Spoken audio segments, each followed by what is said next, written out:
주를 따르는 자에게 주시는 축복이라는 말씀으로 함께 은혜를 나누도록 하겠습니다. 오늘 읽은 본문은 청년 간원의 이야기 뒤에 나오는 말씀입니다. 많은 재물을 가진 간원이 예수님을 찾아왔습니다. 니고데모와 같은 마음으로 그는 예수님께 어떻게 하면 자신이 지금 가지고 있는 것을 누리며 영생을 가질 수 있는지를 예수님께 질문합니다. 니고데모와 부자 청년의 차이는 뭐냐? 니고데모는 늙어서 죽음을 기다리고 있었던 사람이고, 이 청년은 젊은데도 불구하고 어떻게 하면 내가 가진 것을 내가 영원토록 누릴 수 있을 것인가를 고민하며 주님 앞에 나온 것이죠. 세상에 가진 사람들은 다 이와 같은 생각들을 합니다. 어떻게 하면 내가 오래 살까? 어떻게 하면 내가 지금 이 가진 것을 지키면서 내 자녀에게 물려주면서 편안하게 살까를 생각하는 것이죠. 그래서 영원히 사는 것에 대한 문제를 고민하는 사람들, 옛날부터 보면은 진시황이니 이런 사람들, 자기가 가진 권세, 자기가 가진 능력, 자기가 가진 부, 자기가 가진 그 누리는 것들을 내가 어떻게 하면 더 누릴 것인가를 고민하는 사람들의 이야기로 가득 차 있는 게 역사 이야기잖아요, 사실.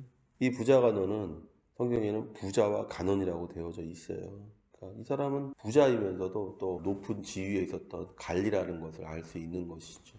그러니까 그것을 어떻게 하면 내가 영원토록 누릴까라고 생각한 것이죠. 이 사람은 내가 하나님 나라에 들어가는 것에 대해 관심이 있는 것이 아니라 이 땅에서 어떻게 하면 내가 더 이 많은 것들을 누릴까라고 생각하는 것이죠. 예수님은 그 부자 간원에게 율법을 지키라고 말합니다. 간원은 자신은 지금껏 다 지키며 살았다고 말합니다. 이 율법의 문제가 바로 이와 같은 데서 자꾸 걸리는 거예요. 하나님이 이스라엘 민족에 율법을 주신 것은 너희가 가나안 땅에 들어가면 이렇게 살아라 라고 하시는 거거든요. 근데 이스라엘 민족은 그것을 뭘로 바꿨냐면 내가 이렇게 살면 내가 하나님의 모든 복을 누린다 라고 하는 것이죠. 전제 조건이 다르잖아요. 하나님은 그 나라에 들어가면 이렇게 그 땅에 들어가면 이라고 말씀하셨는데 이스라엘 민족은 내가 율법을 지키면 이렇게 반대로 얘기를 하고 있다는 것이죠. 성경은요 우리에게 이와 같이 말씀하고 계세요. 그 땅에 들어가면, 그 땅 백성이 되면, 우리가 산상수훈을 읽으면 하나님 나라에 대해서 계속 얘기하잖아요.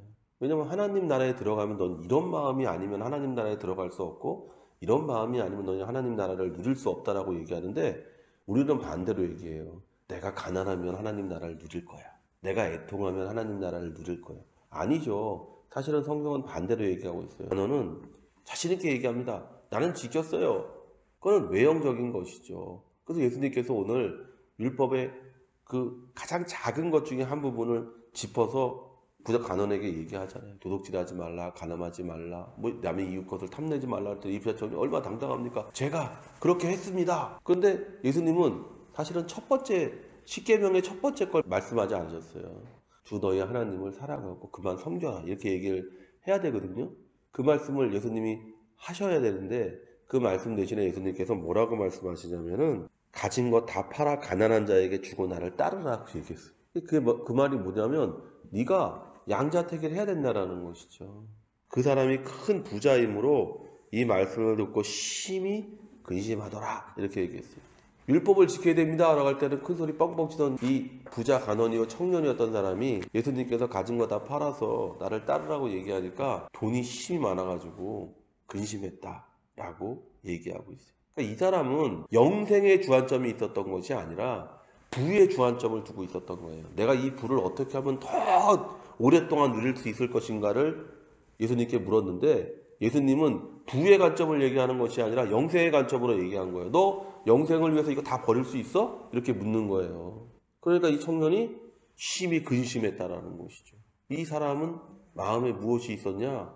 하나님의 나라, 영생보다는 이 부가 더 앞서 있었다라는 것을 우리가 이 말씀을 통해서 유추할 수가 있는 것이죠. 이 부자 간원은 현세에 가진 것을 누리며 영생을 덤으로 가지려고 했어요. 영생은 덤이어야 돼요. 근데 네가 영생을 위해서 모든 거를 내놓을 수 있냐라고 예수님께서 물으시니까 이 부자 청년은 근심했어요. 그래서 예수님께서 마태복음에서 천국을 비유하실 때 항상 하신 말씀이 뭐냐면 네 가진 것을 다 파는 걸 얘기하셨어요. 천국은 마치 진주를 발견한 상인 같아서 그 진주를 사기 위해서 어떻게 해요? 자기 모든 걸 다 팔아서 그 진주를 산다라고 얘기하잖아요. 그래서 예수님께서 비유하실 때 항상 뭐냐면 뭐가 주안점이냐, 뭐가 중심이냐, 하나님의 나라가 중심인 거예요. 하나님의 나라를 위해서 너 이거 다 할 수 있어? 라고 묻는 것이죠. 거기에 대해서 부자 청년은 시험에 걸려 넘어진 것이고, 예수 그리스도의 제자들은 그것에 걸려 넘어진 것이 아니라 그 말씀을 쫓았던 것이죠. 비록 그 제자들도 부족한 부분이 있었고 연약한 부분이 있었고 마지막에는 예수 그리스도를 배반하고 돌이키는 부분이 있었을지 모르지만, 그러나 예수님께서 그 제자들을 뽑은 이유가 사실은 이 말씀 가운데 있는 거예요. 베드로가 얘기하잖아요. 주님, 우리는 다 버렸습니다. 당신을 따릅니다. 성경은요, 언제나 양자택일을 요구합니다. 우상을 섬기든지 하나님을 섬기든지. 이스라엘 민족의 문제가 뭐였냐? 성경에 보면 하나님도 섬기고 우상도 섬긴 거예요. 여로보암이 송아지상을 만들면서 뭐라고 얘기하냐면 이게 바로 너희를 이스라엘 애굽에서 구원해낸 하나님이라고 그랬어요. 이게 우상이라고 얘기하지 않았어요. 이거 하나님이라고 얘기했어요. 근데 이 하나님은 어떤 하나님이냐? 바알과 같아서 땅에도 축복을 준다라고 얘기하는 거예요. 그래서 이스라엘 민족은 두 가지를 다 섬긴 거예요. 하나님을 섬기고 한편으로 우상도 섬기고. 왜? 현세에서도 복을 받고 죽어서도 내가 복을 받고, 우리 조상의 하나님도 믿고 이 땅에 바알도 믿고. 그럼 뭐 잘못이에요? 세상 사람들은 그거 지혜롭다 그래요. 근데 성경은 우리에게 뭐라고 얘기하냐면 양자택일을 하라고 얘기합니다. 우리가 엘리야의 이야기, 엘리사의 이야기, 모든 선지자의 이야기들이 바로 그거잖아요. 그들은 하나님을 섬긴다고 섬기고 있었는데 이스라엘 민족은, 유대인들은, 선지자들은 뭐라고 얘기하냐면 너네는 우상을 숭배하고 있다라는 거예요. 아니야, 우리는 하나님을 섬기고 있어. 성전에서 다 뭐 제사 드리고 다 했는데 뭐. 그리고 이 땅에 있는 신도 조금 내가 혹시 해서 섬기는 거야 라고 이스라엘 민족 유대인들이 얘기했어요. 근데 선지자들은 뭐라고 얘기하냐? 아니야, 그거는 하나님을 섬기는 게 절대 아니다. 양자택일을 해야 된다. 여호수아가 길갈에서 이스라엘 모든 민족을 불러놓고 거기서 요구하잖아요. 둘 중에 하나를 선택해야 된다. 둘 다 섬길 수 없다. 둘 중에 하나를 선택해라 라고 얘기하고, 거기에 대해서 이스라엘 민족이 우리는 우리를 애굽에서 구하는 하나님만 섬기겠습니다 라고 얘기하는 것을 우리가 여호수아서 마지막 장에 우리가 볼 수 있잖아요. 그리고 그 선택을 따라 우리의 삶의 모습과 삶의 질과 삶의 결과가 달라지는 것입니다. 어떤 선택이 우리에게 참된 축복을 가져다 줄까요? 첫째로 우리의 것을 다 버리고 주를 따르는 선택을 해야 돼요. 베드로는 우리가 우리의 것을 다 버리고 주를 따랐나이다 라고 말합니다. 그리고 나서 예수님의 답변이 있는 거예요. 우리가 하나님의 답변, 하나님을 만나고 하나님의 성령 충만함을 받고 하나님의 은혜를 깨닫고, 이 모든 것들은 이 첫 번째 전제 조건이 이루어져야 되는 거예요. 우리가 모든 것을 다 버리고. 이 말은 뭡니까? 회개하고 비로소 우리가 하나님 앞에 갈 때, 우리가 은혜의 보좌 앞에 들어갈 때에 거기서 하나님의 음성도 듣고 성령의 충만함도 체험하고, 그리고 하나님 나라에 대한 분명한 비전과 꿈을 우리가 가지게 되는 것이죠. 우리의 것을 버리는 것은 정말로 힘들고 어려운 것입니다. 이미 머릿속에 있는 자신의 생각과 자신의 의지와 자신의 감정을 버린다는 것이 얼마나 어려운 일입니까? 회개한다는 것은요, 쉬운 게 아니에요. 이걸 다 한다는 거예요. 내 생각을 바꾸고 내 의지를 변환시키고 내 감정과 내 습관을 바꿔서 하나님이 원하시는 모습으로 살아가는 것, 그것이 바로 우리가 모든 것을 버리는 것이죠.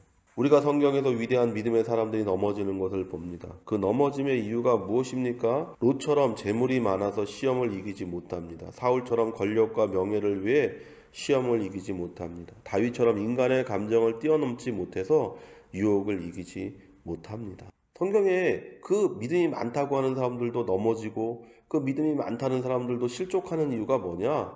여전히 우리가 육체를 가지고 있는 한 그 부족함이 있는 것이죠.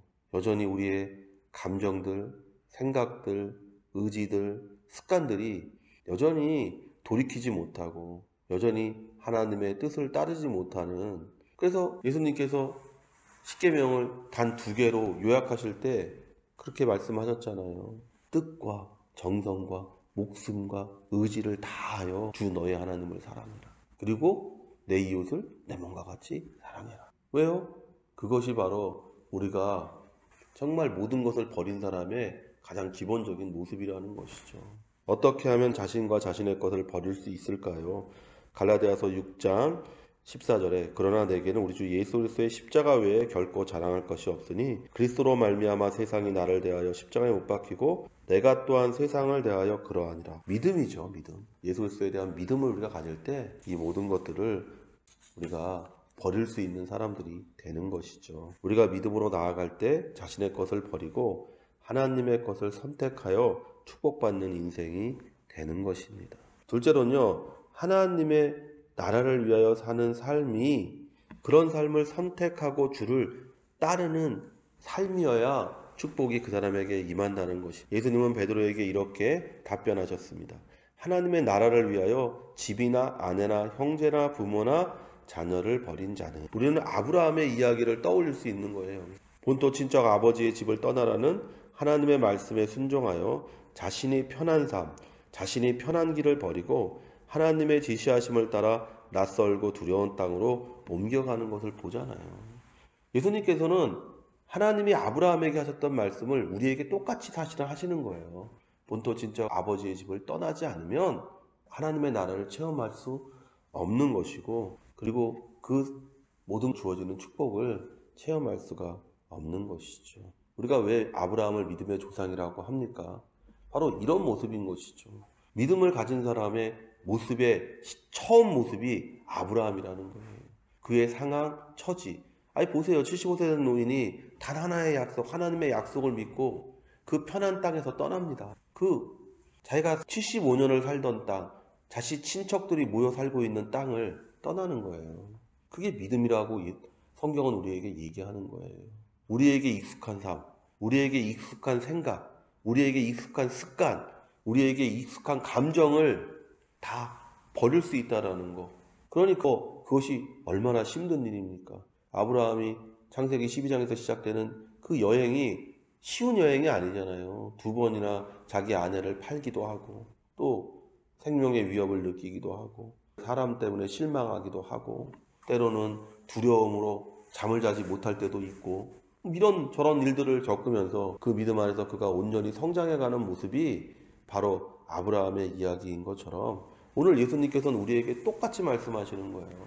네가 본토 친척 아버지 집을 떠나지 않으면 기존에 너가 이 세상에서 배운 지식, 이 세상에서 배운 생각, 이 세상에서 배운 감정들을 네가 버리고 오직 아브라함이 하나님의 말씀 하나를 붙잡고 하나님이 지시하신 땅을 향해 나아간 것처럼 여러분이 예수 그리스도의 말씀을 붙잡고 나아갈 때 마침내 아브라함이 그 땅에 이른 것처럼 우리도 마침내 하나님의 나라와 그 나라를 누리는 축복된 사람이 되는 줄로 믿습니다. 하나님의 나라를 위해 사는 삶이란 이렇게 단순한 것입니다. 하나님의 말씀에 따라 자신을 내려놓고 그의 말씀에 순종하는 것이 바로 우리가 그의 나라를 위해 살아가는 삶입니다.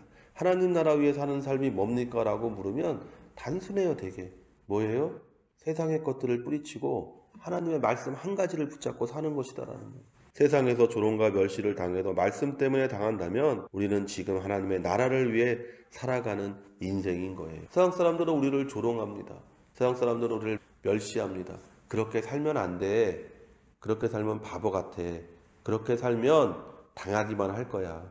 그렇게 살면 너는 호갱이야. 그러나 우리가 그럼에도 불구하고 하나님의 말씀을 붙잡고 그렇게 살면 아브라함에게 주어졌던 그 모든 축복이 또한 우리의 것이 되는 줄로 믿습니다. 그래서 갈라디아서에서 바울이 우리에게 얘기하기를 우리는 아브라함의 유업을 이은 자다.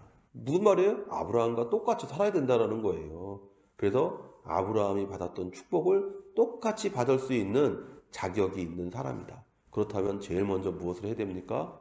본토 친척 아버지 집을 떠나야죠. 오늘 예수님께서 베드로에게 답변하신 것처럼 집이나 아내나 형제나 부모나 자녀를 버리는 자는 진짜로 버리라는 얘기가 아니잖아요. 그것이 중심이 되지 않는 삶, 하나님의 말씀이 중심이 되는 삶, 그런 삶을 살라고 예수 그리스도께서 우리에게 얘기하시고 바울도 우리에게 동일하게 말하고 있는 줄로 믿습니다. 셋째로는요, 축복은 눈에 보이는 것과 보이지 않는 것을 받는 것입니다. 축복은 두 가지죠. 손에 잡히는 것과 손에 잡히지 않는 것.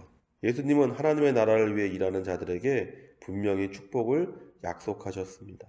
현세에 여러 배를 받고 내세에 영생을 받지 못할 자가 없느니라 하시니라. 축복은 눈에 보이는 현세에서 누리는 것이 있습니다. 마가복음 10장 10절의 병렬구절에는 이 말씀을 이렇게 기록합니다. 현세에 있어 집과 형제와 자매와 어머니와 자식과 전토를 100배나 받되 박해를 겸하여 받고 내세에 영생을 받지 못할 자가 없느니라. 우리가 하나님을 위하여 버린 것들에 대하여 하나님은 현세에서 100배를 보상해 주신다고 얘기하고 있어요. 그것이 바로 아브라함의 삶이잖아요. 그뿐만이 아니라 내세에 영생을 겸하여 받는다라고 얘기하고 있습니다. 왜냐하면 이게 부자 청년과의 대화거든요. 부자 청년과의 대화 뒤에 있는 말씀이거든요. 그러니까 부자 청년이 영생을 원했는데 그 영생을 받는 방법을 예수님께서 말씀하시는 거예요. 뭐냐면 먼저 버려야 된다. 먼저 비워야 된다. 먼저 떠나야 된다. 그리고 그 떠남이 뭐예요? 하나님의 나라를 위해서, 하나님의 말씀을 위해서. 그럴 때 채워지고, 그럴 때 정착하게 되고, 그럴 때 100배나 받는 축복을 받을 뿐만 아니라 겸하여 영생을 받게 되는 인생이 된다라고 말씀하시는 것이죠. 박해를 겸하여 받고라고도 기록하고 있습니다. 하나님의 나라를 위해 일한다는 것은 세상 사람들과 다른 생각, 다른 관점, 다른 태도, 다른 말을 한다는 것입니다. 세상은 그런 자들을 감당하지 못하고 욕하고 때리고 죽이기까지 한다고 예수님은 분명히 말씀하셨어요. 여러분이 세상에 갔는데 세상 사람들이 여러분을 환영하면 여러분은 무엇인가 잘못 살고 있는 거예요. 말씀대로 살지 않으면 세상 사람들은 여러분을 좋아합니다. 여러분이 그 사람들과 같이 술 먹고 그 사람들과 같이 죄를 같이 지어주면 그 사람들은 여러분을 좋은 사람이라고 말합니다.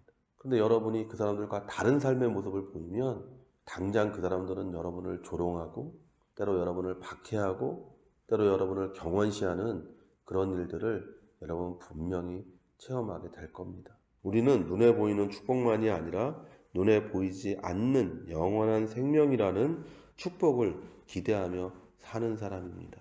이걸 잊으면 안 돼요. 현세에서만 복을 받기 위해서 사는 것이 아니라 도리어 현세보다 영원한 생명이 있는 곳에서 하나님과 함께하는 이 놀라운 축복을 받기 위해서 이 현세를 견디며 이기며 살아가는 인생이라는 것을 절대로 잊으면 안 돼요. 그래서 이 부자 청년과의 대화가 바로 그거잖아요. 영생이 중심입니다. 현세의 복을 누리는 것이 중심이 아니에요. 영생이 중심입니다. 영생을 받기 위해서, 영생을 누리기 위해서, 영생을 살기 위해서 내가 지금 살아가고 있는 이 땅에서 무엇을 해야 하는지를 생각하고 고민하고 기도하는 또 그러한 축복을 누리는 성도 여러분 되시기를 예수의 이름으로 축원을 드립니다.